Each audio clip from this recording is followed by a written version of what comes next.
Hi, everybody. This is Silvio Canto in Dallas, Texas, on Sunday, January the 28th, and welcome to our commentary. Well, congratulations to Kansas City. They're going back to their fourth Super Bowl in the last 5 years. That's maybe we got to start calling that team a dynasty. And when you consider how young Patrick Mahomes is, they may be back a few more times. So congratulations to Kansas City, and it looks like the Lions are also going to be going to the Super Bowl, and that's been well, not only the Super Bowl, they haven't been in an NFL title game going back to the '60s in a long, long time. So it looked like we'll have a brand new team, the Lions, playing for the first time in a long time against Kansas City, a team that, of course, has made it a few times. Now, I should point out that as I'm recording this, the Lions and the 49ers are still playing, so I'm assuming that the Lions are going to win, but strange things can happen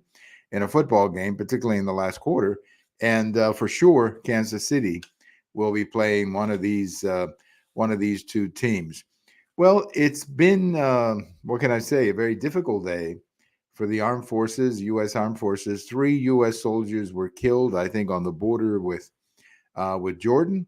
There was a drone attack against the U.S. military base. Three of our finest young men were killed. I think there are many injured as well.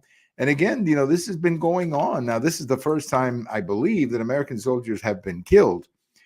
But, this has been going on for a couple of months that we never react. Kind of reminds you of the Clinton years when they kept attacking and attacking and attacking, and Bill Clinton would never respond. Well, when you don't respond, they think you're weak, and they do it more often, and they're do it more deadly. So I know it's a tough call, and I know it's not easy to respond to these attacks, but this is why we have a president. And I think the president has been showing a lot of weakness on the international scene when the way we pulled out of Afghanistan, the weakness that we're showing in that region of the world. And I just think that this time we're going to have to react.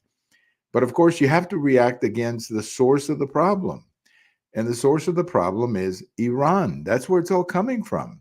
That's the one who's paying for this. That's the one who's giving them the weapons. And I think we're going to have to make a very tough call with respect to Iran and take some action. You remember back in the late 1980s when President Reagan basically took out their Navy. He just eliminated their Navy one time with a bunch of bombing attacks.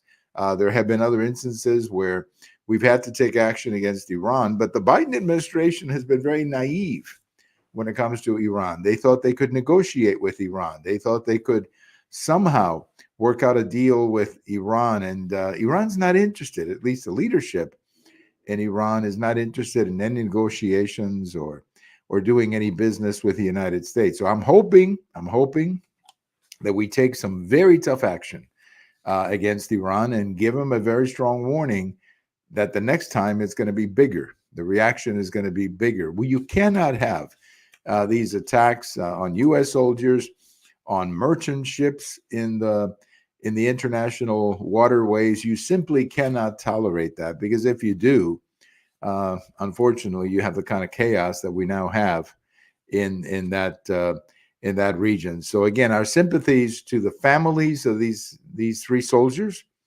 And let's just hope that the Biden administration has finally understood that the problem is Iran. That's where it's all about. That's where you have to go. You have to go to the source and take out, do something with respect to Iran. That's where the problem is, in Iran.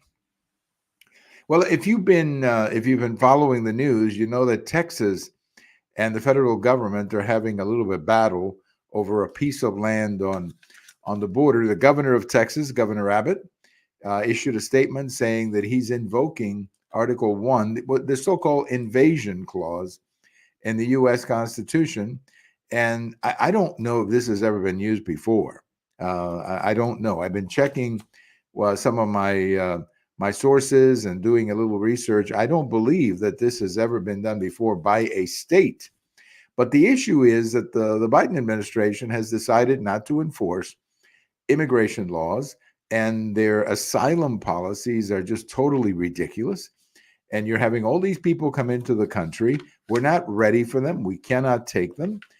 Something like 300,000 plus in the month of December. These are the encounters. These are the ones that we know about. There's probably some who are called getaways who are also in the country. We don't know who these people are. We don't have any time to vet them as we do with people who come into the country legally. I mean, there is a legal way to come into the United States. And there is another way, which is what we're seeing on the border. And this is not only becoming a problem for Texas, it's a problem for Arizona. It's a problem for Denver. I just saw a story about an hour or so ago that Denver is just being devastated by these migrants. These cities, these sanctuary cities, they went out and told the world, come, we welcome you. So people took the invitation, and now they don't know what to do with all these people who show up. Chicago, New York. I mean, just a couple of examples. And of course, there is apparently something happening in the Congress to deal with the problem. But, I'm very skeptical of the Biden administration doing anything about this. I mean, why should you believe the Biden administration at this stage of the game? They say, let us, work with us and give us the tools to close the border. Well, first of all, the Congress doesn't have to do anything at this point. President Biden has all the tools to fix the problem on the border. In fact, I have a post over at the American Thinker today. The name of the post is "Use Your Pen, Mr. President," where I simply say to President Biden what other people are saying. You don't need Congress to do anything.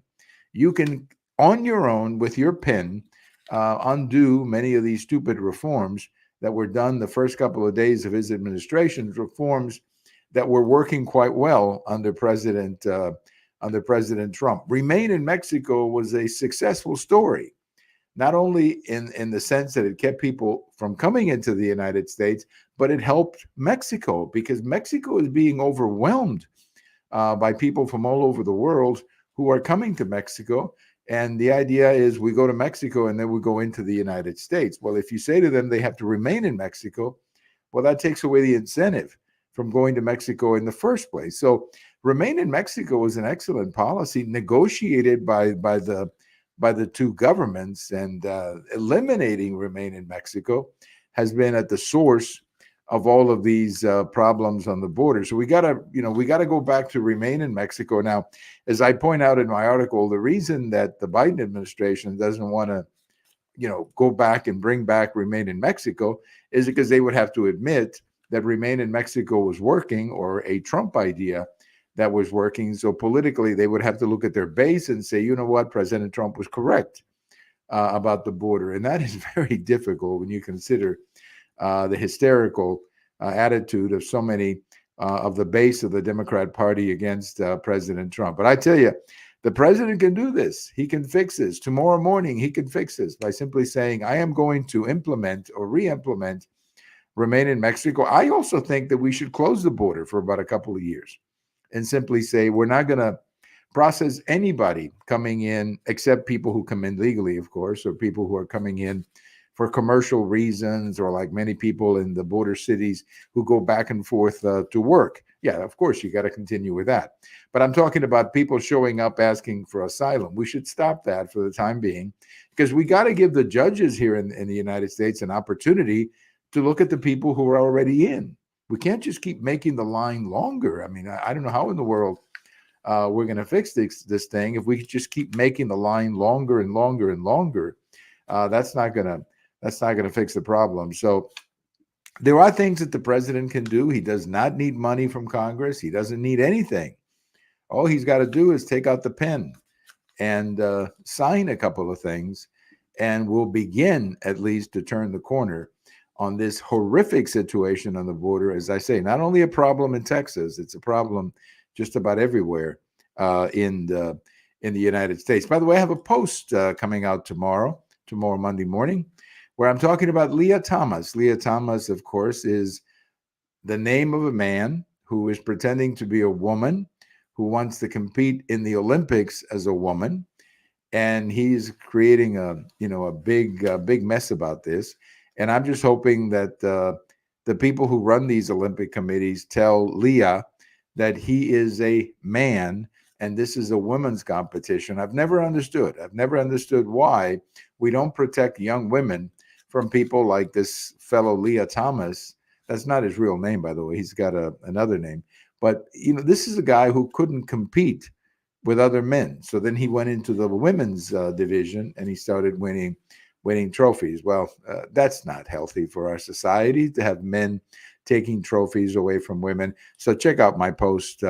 It'll be out Monday morning. And today, January the 20th, 1853, we remember that Jose Marti, the great Cuban patriot, was born on this day back when Cuba was still a Spanish colony. And right before this video, there's an interview that we did with my friend Fernando Hernandez, who's an author and knows a great deal about Jose Marti. And if you want to check out that interview, I think you'll enjoy and get a lot of information about Jose Marti, one of the most important figures in Cuban history. Thank you for listening. This is Silvio Canto in Dallas, and we'll talk to you later. Bye-bye, everybody.